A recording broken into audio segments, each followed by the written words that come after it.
What's up? I'm Tyler. And I'm Dakota. And this is the Bourbon and Business Podcast, where we interview successful businessmen and women to let you in on why success doesn't have a single formula to follow. We also have a little bourbon tasting along the way, because why not? Why not? So guys, please enjoy this episode and let us know your thoughts at Bourbon and Business Podcast on Instagram.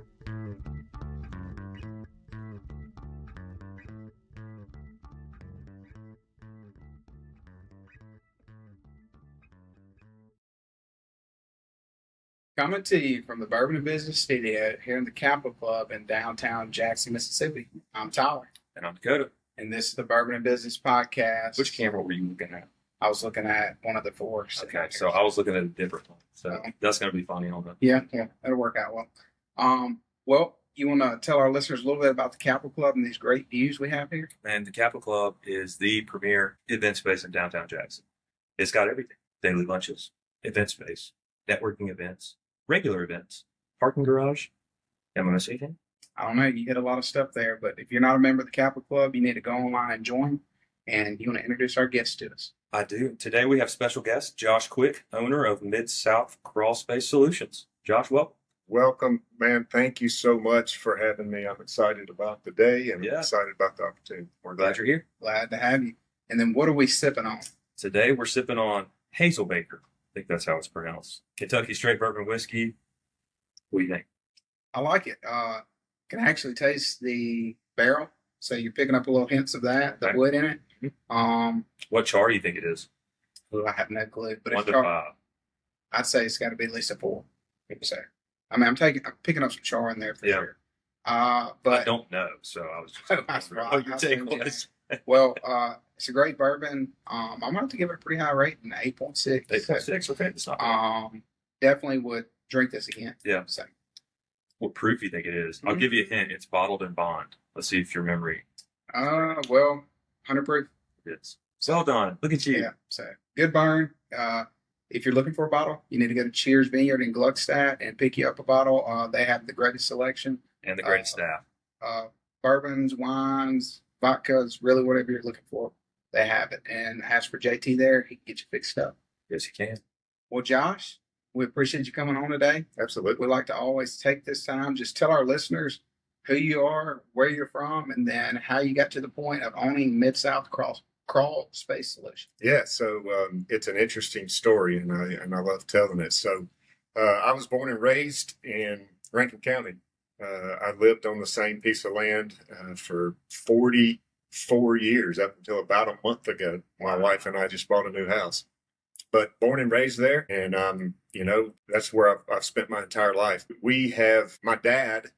Going back, my dad was in the oil field, and so whenever I graduated high school, that was kind of the inevitable thing, was to go into the oil field. And so I did that, spent 15 years chasing drilling rigs around the country, and I had a really interesting stint where I got to do some leadership development consulting for a company, and did that for a few years, and then had the opportunity to start my own business. And that was in May of 2018. I started my company, Mid-South Crawl Space Solutions, and man, the rest is history. Here we are today. So, and tell our listeners a little bit about, so what exactly do y'all do?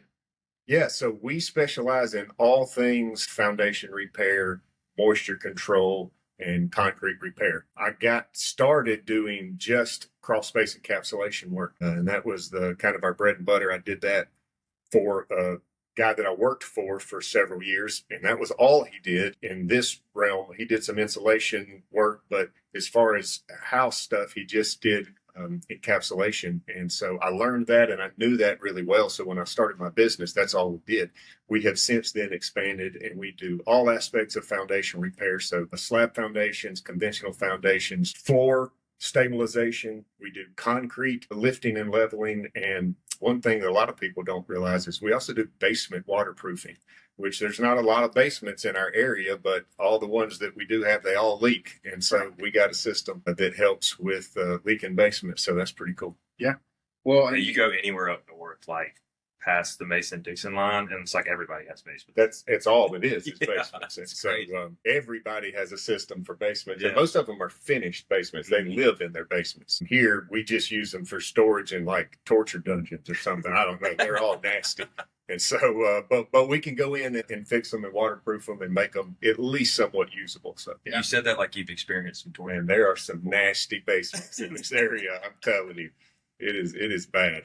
Well, tell our listeners, because you touched on a key point there. You said when you started your business, like you knew the crawl space encapsulation, and that's all you went with.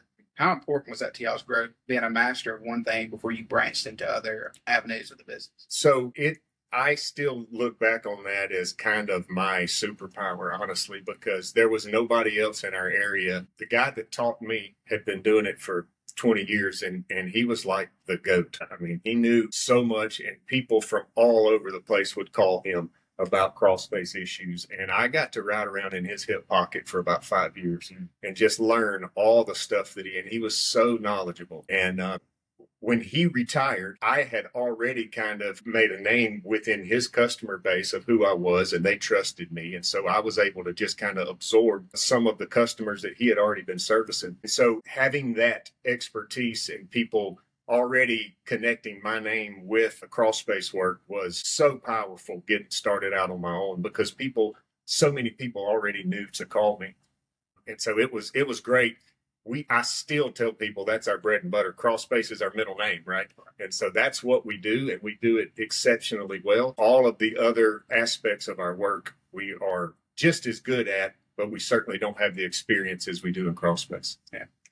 And I think that's where so many businesses, especially startups, kind of mess up, because when they go into something, they want to jump into, oh, we offer all these services. And, instead of being good at one thing to start with and then branching into those others and being equally as good. Jack of all trade, master of none. Yeah. And that does not work well for businesses. Yeah. Well, you talked about one thing too I'm interested in, your leadership development role with the oil company. So what was that like? What were you doing? So that was a special season of my life, because I have a passion for leadership development. It's been one of the subjects that I've studied, and I've read a ton of books, and I've gone to seminars, and the organization that I worked with catered to the oil and gas industry. And so having a background in the oil and gas industry and a passion for leadership and team building, it was the best of both worlds. And so I had an opportunity to work with them, and we would go and teach leadership development courses to kind of mid-level managers in the oil and gas industry. And I was able to just be so passionate about my work during that time. And I taught the stuff that now I find myself using on a daily basis. At the time, it was more, textbook stuff, right? We learn the curriculum, we teach the course, and I wasn't necessarily in a place to use it. But now, all these years later, I find myself leaning back on that same stuff that I taught back then so often, and it's been invaluable for me. I think there's a lot of different ways that the brain works in situations like that, where you can say you can be in a role and learn everything there is to know about that role, and then all of a sudden you're in a different role, but your brain uses like those old neural pathways and stuff to like help skill stack into a new role. Muscle memory. Yeah. Right. That's what I use that term a lot, because I know this stuff. I taught it. We went through the exercises with hundreds and hundreds of people over my time teaching it. And now when the opportunity comes up, it's like, oh gosh, let me tell you about this. And I'll bring my managers in and I'll sit down and I find myself teaching the course all over again. And so we use it as an everyday terminology, a lot of the stuff that I taught back then. I loved doing that. That was some of my favorite work that I've ever got to do. It genuinely wasn't work for me. I just got to go and just soak up all of the stuff, meet leaders of all calibers from all over the country. And it was a really special time. That's fantastic. Yeah. Well, tell our listeners a little bit, how do you create a culture inside of your business where you can develop leaders and have everybody going after the same goal? Very purposefully. It's not one of the things that happens by accident. We have been very intentional in Mid-South about pulling people out of their comfort zone. And we talk about it all the time, is that we're going to make you uncomfortable. If you come and join my team, being uncomfortable will become a norm. We're going to push you to do things that you're like, oh my gosh, I don't want to do that. That's what we're going to empower you to do, because it's in that state of uncomfortableness that we grow. And we, especially in my company, talk about growing. We pursue growth very intentionally. And we want all of our people to have an atmosphere, to be in an atmosphere where our people can grow and do things that become a better version of themselves just as a result of working at Mid-South. Can you talk a little bit about the struggles with that as the owner, as the leader? Because I think there's a big push right now for in just business in general. Like, yeah, be that leader, be that guy, pull your people out, get them out of their comfort zone. But nobody ever talks about like how hard that is to actually do. And when you're dealing with people who don't want to be pushed out of their comfort zone, how to encourage them in a way that you have to be patient with them. You have to wait. You have to allow them to make mistakes. Like, what is that side of things? So it starts with hiring. So we're very purposeful about hiring people that have a hunger for growth. And that's in our interview process. We talk about that. Yeah. We almost warn people. I jokingly say, whenever I interview people, I'm fixing to try to talk you out of working because I'm gonna tell you how hard it's going to be. That's good. Yeah. And if that doesn't pique your interest a little bit, we're probably not a good match. Yeah. Because we are going to ask you to do hard things, and it's in the hard things that people become better. And the resistance, right, is where growth happens. And so it starts with hiring. And the other thing is we make it fun. Anytime you can go to work and like not dread going to work, it makes the hard things a little bit more tolerable. Those Sunday scaries. And so, the culture that we've created at Mid-South is one that, we are people first, and we understand that, you work to live. You don't live to work. Yeah. Right. And by being a part of this company, it's a means to enjoy your life outside of the company. That's why you're here. And so if we can celebrate and acknowledge that you got a family and you want to go on vacation and you got dreams that exist outside of making Mid-South profitable, and I can get on board with that. As the owner, I want to come alongside you and help you fulfill the dreams that you have. I don't want to just give you a paycheck every week. Yeah. No, that's so good. That's so good. And tell us a little bit about that profitability of Mid-South. What's that been like going from like starting your own thing and just being the guy? You know what I mean? Everybody's looking to you. Everything's on your shoulders. What's that like? Some of the best advice I ever got was one of my business mentors said, Josh, you need to determine which way you want to go. Neither of these are wrong. There's not one that's better than the other. Just one. You can't do both. And that is, you can either own a job or you can own a business, right? If you want to be the guy, it's perfectly fine. There's nothing, you can make a really great living for yourself by being the guy. The problem is when you're not there, the company doesn't make money because you're the guy. If you own a business, the business will continue to generate profit even when you're not there. Right. And when given those two options, I said, I want that one. I want to catch me in Tahiti, right? While the business is still going. And so I have been very purposeful about a couple of things. One, hiring people that's better than me. Right. I specifically set out and recruited people that I knew were better at me in the role that I was hiring them for. That's why Tyler hired me for the podcast. Clearly. And bringing in that level of talent has, what I have now looking back is I have a management team, my inner circle, that is extraordinary. These people could go work anywhere they wanted to. Yeah. They're so good at what they do, but yet they continue to come back week after week to Mid-South because of the cool culture that we've created. And so your question about profitability, when I started in May of 2018, it was me and one guy. And I had to borrow my dad's trailer, and my office was literally in the loft of my dad's barn. We had a little table set up and my cell phone, and I would... Cool spot, though. Honestly. Yes, right. I mean, that's where we started. And me and that one guy did everything. Yeah. I was the installer. I was the phone answer. I was the accountant. I did it all. And we grew, and I started finding people and recruiting people is like, hey, you're really good at this. And honestly, I don't want to do it anymore. Right. Honestly, I've not always been the highest paid person in my company. I paid these people because I knew they had plenty of opportunity. That is big time. And I paid them more than I paid myself because I needed it to be worth their while. That's rare. Yeah. That is rare in the business world. And so I did not pay myself as much as owner of a company would typically pay himself, just because I needed that investment into our people so that they'd keep coming back and understand where we were going. Well, and I think that all goes back to the vision of the founder. Like you said, that choice you made early on. A lot of people get into this rat raise up and they become, the owner of a job because they are taking all that revenue and they don't have the flexibility. I mean, you start taking that revenue, it's hard to decide not to take it anymore. Yeah. Your family gets used to Lifestyle creep, baby. that standard of living. So, very great advice here. When you are going out and starting a business, make sure, what is your 5-year plan? What is your 10-year plan? What does that look like? How do I get there? And that may be, as the founder, like you said, you may take a smaller salary. And newsflash to everybody, if you are the owner or the founder, everybody else has to get paid before you get paid. There's one guy that it doesn't matter whether he gets a check, and that's the owner. Everybody else has to get paid. And many payrolls have rolled by where Josh didn't cash his check. And it's because the company needed, you have to play the long game, especially in the early years. You have to play the long game. It's not about this week or next week. It's about 5 years from now, 10 years from now. Yeah. And if you can catch that, if you can see that vision, and my contribution to the company is I am a visionary. I can see things not as they appear and what they could be. And I'm able to cast that vision really well for our team. So I was able to paint this picture of where we are today 5 years ago, 6 years ago, to the core people that I had now, and they caught it and they could see it and smell it and taste it because I was so adamant about showing you where we're going.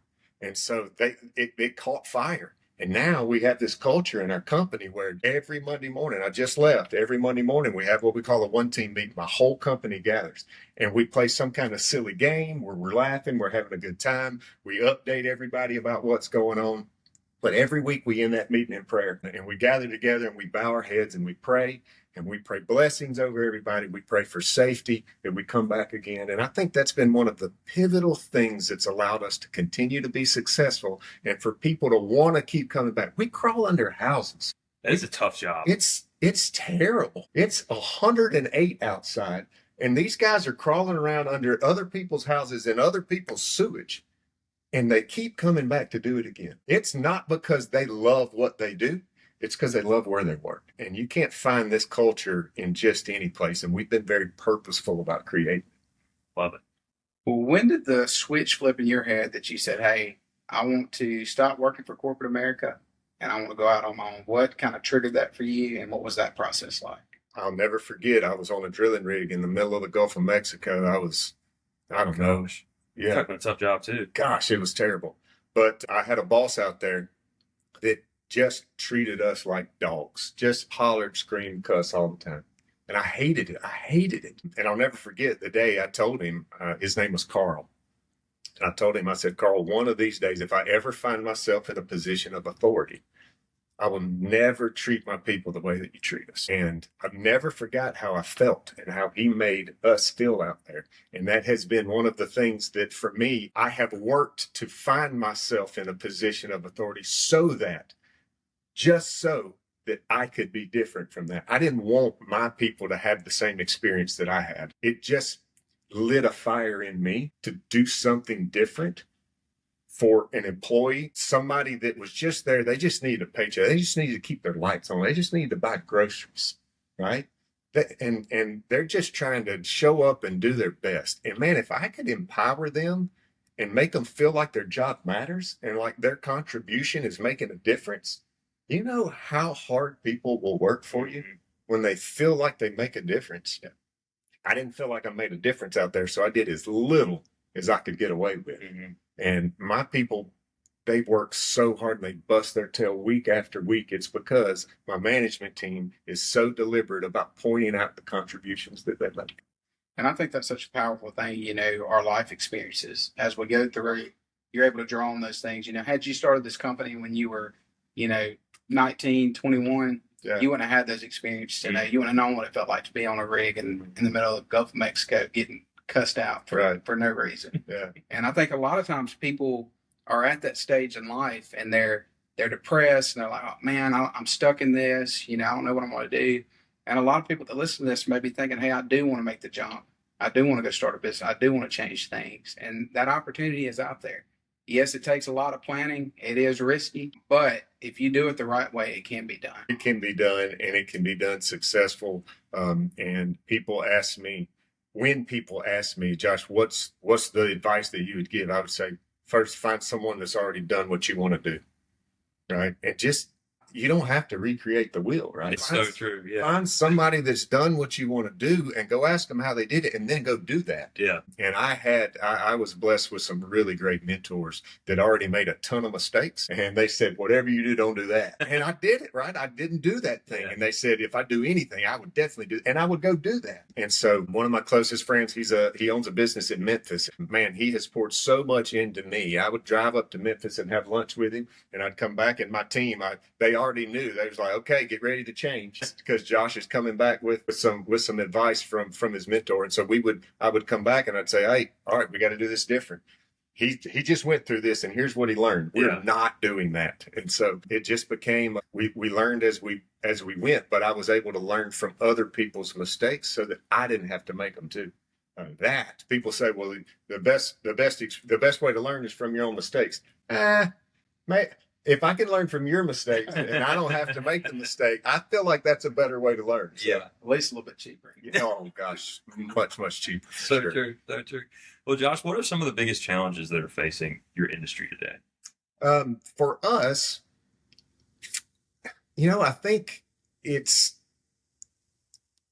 insurance. If you want to look at our industry. How about that? Tyler works in insurance. So why don't you two just hash this out right now, Gosh. and we'll get going. Yeah. Taxes and insurance are the bane of my existence, if I'm being real honest. No, so in our work, a lot of the work that we do, insurance doesn't cover. And we fight that battle a lot. And that's kind It's of kind one of of the... pivotal to the house. And you would think that an insurance company that pays thousands of dollars to have someone's hardwood floors replaced because they're all warped and buckled from moisture, and I can install a system to keep that from ever happening again, but the insurance company won't pay for my system being installed, but they'll pay for those floors to be replaced time and time and time and time again. And it absolutely makes no sense. And we struggle with that a lot. And customers find themselves in a place to where, well, I'll just file it on the insurance and my insurance company will pay $25,000 to have my hardwood floors replaced, but they won't pay $15,000 to have my system installed so that it never happens again. And so that's a big struggle that I've been fighting, and I've kind of got high on my radar to do some things and put myself at the desk with the person that makes that decision. But maybe there's some changes that we can make in the insurance world. Maybe you know a guy, I don't know. So, I'm definitely not the guy that would make that. Right. But so, yeah, that's a big struggle that we have. I would say the other struggle that we have is getting people to change their thinking. Because you come into a business in the construction industry and you automatically expect to be hollered and screamed and cussed at. And believe it or not, people come to work for us with that mentality of it's go, go, go, go, go. And then they get here and they're like, oh, wait a minute. You mean you're not going to holler and scream and cuss at me? And they don't know how to function in that environment, in an encouraging environment. Yeah. And they'll quit and they'll go find somebody that'll cuss at them. Wow. And I know that sounds crazy, but people just get so accustomed to that culture and that environment that they don't know how to operate in a system where people encourage you and pat you on the back and celebrate your successes. And so it's hard to find people that can come in and, they always think they're getting punked or something, right? Like, when's somebody going to jump out? And where are the hidden cameras at? Yeah. Nobody tells me good job. Yeah. Yeah. That's kind of sad though. It really is. And so that's been a struggle too. I had a guy just hired. Today was his first day. No call, no show. Like, he just didn't show up. And just this morning, literally. And it's like, why? And as we sit around and talk about it, guy's never worked at a place like this. He's always worked in a factory or a big warehouse and he don't really know how to come into an organization that cares about you and that's going to treat you well. I hate that, but I'm glad you guys are changing it. We're doing our best. Yeah. I'm glad you're flipping it on its head. Well, and the good thing about your culture too that you've created is it does weed out the people that don't fit.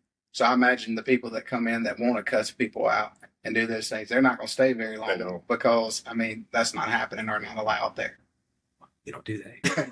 Well, what do you mean? Well, and it is weird though. That is kind of like the human psychology. I mean, you see people, even in picking their spouses and things like that. If they grew up in a home where that happened, that's where they're comfortable. Mm-hmm. So more than likely they're going to seek those things out. It's that behavior. And that's just a learned behavior that it's just being comfortable. And like you said at the beginning, to grow, you have to be uncomfortable. We have to be uncomfortable. And even in small things like that. We have a very stringent hiring process and interview process where even the labor guy that's out there in the field goes through 3 face-to-face interviews with my management team. And we talk about culture and we talk about fit. And we don't hire for experience. We hire for culture fit. Mm-hmm. And if kind of the litmus test is, if I can sit in here for 45 minutes and you across from my desk and we're talking, and at the end of it, I will stand up and be like, man, I would hang out with you on the weekend. Then you can probably come work for us. But if I'm sitting back scratching my head thinking there is no way I'd let this guy around my kids, it's probably not going to work out. Yeah. And Matt, and that's important too, because there are businesses out there that are just hiring anybody that warm bodies. But that also kills your customer experience. Oh, dude. Yeah. Customer experience is gone if you have a super high turnover rate like that. It's just not possible if you don't have a consistent face to put in front of people that they can build that rapport with. It's the Gary Vee mentality, right? I know you're familiar with Gary Vee. I don't know if you're familiar with Gary Vee or not, but he says, I can teach you anything skill-wise. I can teach you how to do accounting. I can teach you how to crawl under houses. I can teach that part. But the culture part, the emotional fit of how you fit into our culture, that's something that can't really be taught. It can be learned a little bit, but it's one of those things that's kind of like you're either about it or you're going to fall into your behavioral psychology and revert to what you're used to and what you're comfortable with. So, but yeah, that mentality is it's not as easy to find as people think. We use a book by Patrick Lencioni. It's called The Ideal Team Player. And in that book, he talks about 3 virtues: humble, hungry, and smart. And in our hiring conversations, we always bring that up. And we kind of ask the candidate, tell us which one of these are come most natural to you and which one do you struggle with. Well, humble, it is what it is, right? It's just humility. Hungry is talking about work ethic. But the smart piece, it's not intellect, it's people smart. Can you sit in a room and not piss people off, right? EQ, baby. Yeah. EQ. Yep. Yeah. Can you carry on conversations and know what to say and when to say it, and more importantly, what not to say? And that is the thing that most people get hung up with. Is, man, they're go-getters. They work hard. That's all they've ever done, right? It doesn't have to be about them. They can work on a team, but nobody likes them, right? And they don't have that relationship piece to be able to be a part and not rub people the wrong way. And it's important in a company that values culture. And that smart piece you're talking about too, really flows into, what I've found is, can you figure things out for yourself? Do I have to sit here? Do I have to tell you, hey, you can Google that and figure that out or whatever? Do you have the ability to say, hey, I can look at this task and I can try to come to a solution on my own without having to ask someone else? And a lot of people are so trained in this, like you're talking about working in a factory or whatever. I'm told what to do. I'm a robot. I'm going to repeat the same thing every day.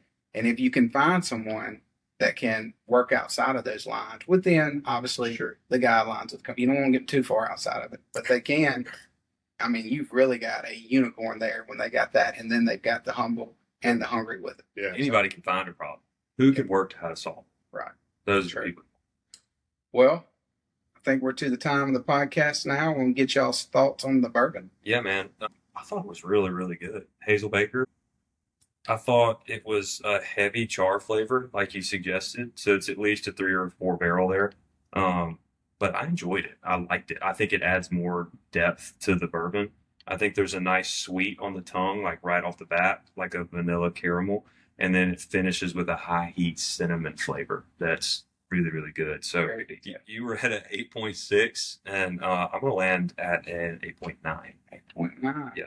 I am not nearly as versed in bourbon lingo as you guys. I just made all of that up. Okay. So don't worry. You were in good company. I really liked that little spice at the end. Yeah. And I picked up that cinnamon spice at the end of it, and I really, really like this. I would absolutely drink this again and add it to my bourbon collection. And so I'm a solid 8.8. 8.8. There you go. Well, let's land at 8.8 for today. So that sounds great. So, So great bourbon, pick you up a bottle. Tyler is not a human robot. He enjoys thinking outside the box and cannot do math. So.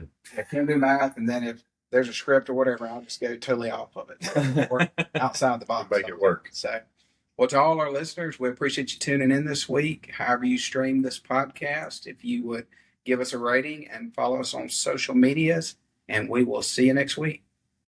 Hope you guys enjoyed this episode.